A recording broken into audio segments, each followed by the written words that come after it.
के खिलाफ साजिश करने वालों की उल्टी गिनती अब शुरू हो चुकी है। चीन, पाकिस्तान और बांग्लादेश जो चिकन नेक को लेकर धमकी देते हैं, षड्यंत्र रचते हैं, परपंच करते हैं, उनको मुंह तोड़ जवाब देते हुए भारत ने चिकन नेक के नीचे वो तारे बिछा दी हैं जिसके बाद दुश्मनों के परखच्चे उड़ गए हैं। ये भारत का एक ऐसा कदम है जिसके बाद चाइना चाह कर भी कुछ नहीं कर सकता। भारत के एक ऐलान से कैसे चीन, पाकिस्तान और बांग्लादेश बौखला उठे हैं।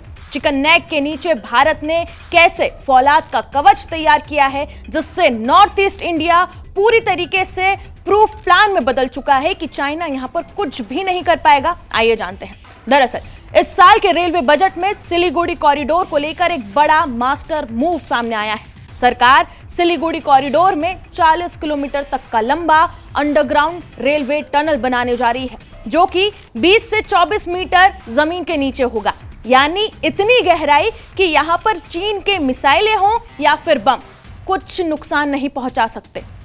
और ये मास्टर मूव इसलिए भी है क्योंकि नॉर्थ ईस्ट इंडिया की सुरक्षा और कनेक्टिविटी सिर्फ और सिर्फ सिलीगुड़ी कॉरिडोर से ही गुजरती है। पिछले कुछ समय में जिस तरह चीन, पाकिस्तान, बांग्लादेश एक्सिस इनका यहां पर उभरता हुआ नजर आ रहा है, उसके बाद भारत की नजर सिलीगुड़ी कॉरिडोर पर और भी ज्यादा पैनी हो गई है। खासकर यूनुस के आने के बाद दुश्मनों की नजर इस इलाके पर और भी ज्यादा टिक गई है, जिसके बाद भारत ने भी ताबड़तोड़ एक्शन लिए।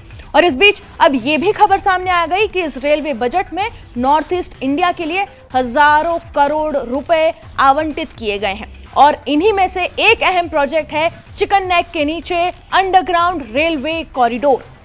अभी सिलीगुड़ी कॉरिडोर में रेलवे के 2 सरफेस ट्रैक मौजूद हैं। इस प्रोजेक्ट के बाद सरफेस ट्रैक डबल होकर 4 हो जाएंगे और 2 ट्रैक अंडरग्राउंड बिछेंगे, यानी कुल मिलाकर 2 से सीधे सीधे 6 ट्रैक, यानी कि दोगुना ज्यादा। इसका मतलब है कि नॉर्थ ईस्ट इंडिया की कनेक्टिविटी 3 गुना तक बढ़ जाएगी।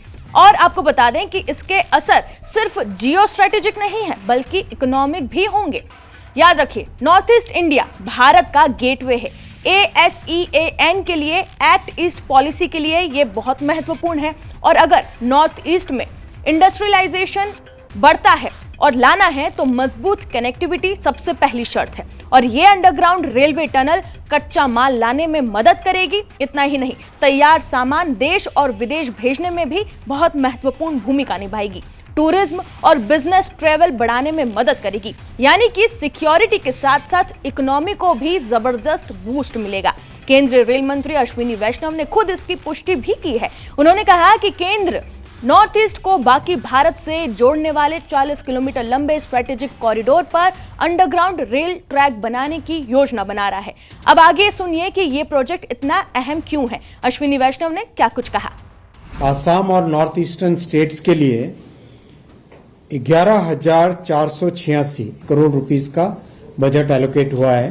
टोटल आसाम और नॉर्थ ईस्टर्न स्टेट्स में 72,468 करोड़ रुपीस के रेलवे के प्रोजेक्ट्स चल रहे हैं और कई नए प्रोजेक्ट्स का सर्वे चल रहा है, नए ब्रिजेस का सर्वे चल रहा है। बहुत बड़ी कनेक्टिविटी दी जाएगी भूटान को, जो कि कोकराझार से गेलेफू और बनारहाट से समस्ते। हाल ही में मिजोरम की कनेक्टिविटी कंप्लीट हुई, वैसे ही मणिपुर का काम फिर से चालू हो गया है। नागालैंड का काम तेजी से चल रहा है। अरुणाचल के लिए एक प्रोजेक्ट का डिटेल DPR बनने के बाद में एडवांस्ड स्टेज में है अप्रूवल के लिए। सिक्किम का काम तेजी से चल रहा है। और जो स्ट्रेटेजिक सेक्शन है करीब 40 किलोमीटर का, नॉर्थ ईस्टर्न स्टेट्स को देश के साथ जोड़ने वाला जो हिस्सा है, उस हिस्से के लिए भी विशेष प्लानिंग की गई है। 4 लाइन्स और अंडरग्राउंड लाइन्स की भी प्लानिंग की गई है। माननीय प्रधानमंत्री जी ने पूर्वोदय की भावना से हमेशा काम किया है। वहीं बता दें कि बांग्लादेश का लाल मुन्नीरहाट, जहां चीन तेजी से अपनी मौजूदगी बढ़ा रहा है, और यहां पर दूसरी तरफ तीस्ता प्रोजेक्ट जिसमें चीन की एंट्री भी हो चुकी है, इन सब को जोड़कर अगर बिग पिक्चर देखें तो ये साफ दिखता है कि सिलीगुड़ी कॉरिडोर पर दबाव बनाने की कोशिशें दुश्मन देशों की जारी है। इसलिए भारत अब फुल प्रूफ कनेक्टिविटी तैयार कर रहा है। ये अंडरग्राउंड ट्रैक पश्चिम बंगाल के 3 माइल स्टेशन और तोगापानी स्टेशन को जोड़ेगा और मौजूदा डबल लाइन को 4 लाइन में बदलेगा। Siliguri corridor north east India की सबसे बड़ी इंपॉर्टेंट स्ट्रेटेजी है और एक बहुत ही महत्वपूर्ण इलाका है जिसे मजबूत करने के लिए भारत सरकार लगातार काम कर रही है और एक्शन ले रही है।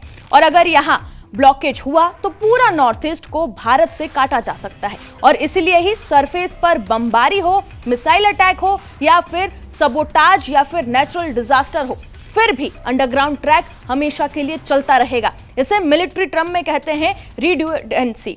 अब सबसे बड़ा सवाल ये उठता है कि क्या इसे मिसाइल या बम से उड़ाया जा सकता है? तो बता दें कि फाइटर जेट बम यानी कि 3 से 6 मीटर तक असर करते हैं और ये इसे नुकसान नहीं पहुंचा सकेंगे। वहीं क्रूज मिसाइल जो है वो सरफेस ब्लास्ट तक असर करती है, यानी कि इस स्थिति में भी ये अंडरग्राउंड टनल, ये अंडरग्राउंड ब्रिज पूरी तरीके से काम करेगा।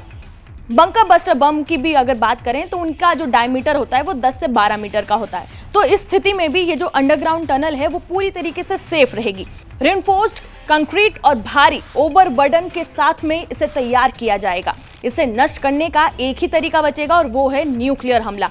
और न्यूक्लियर का मतलब सब जानते हैं, बात बहुत आगे निकल जाएगी। यानी हर सिनेरियो में यह underground railway tunnel north east India को गारंटीड कनेक्टिविटी देती है। यह सिर्फ रेलवे प्रोजेक्ट नहीं, यह भारत का जियो स्ट्रेटेजिक मास्टर स्ट्रोक है। चिकन नेक अब कमजोरी नहीं बल्कि भारत की सबसे मजबूत नस बनने जा रही है। इस रेलवे प्रोजेक्ट को लेकर आपकी क्या राय है, हमें कमेंट सेक्शन में जरूर बताएं और बाकी तमाम खबरों के लिए जुड़े रहे जी न्यूज के साथ।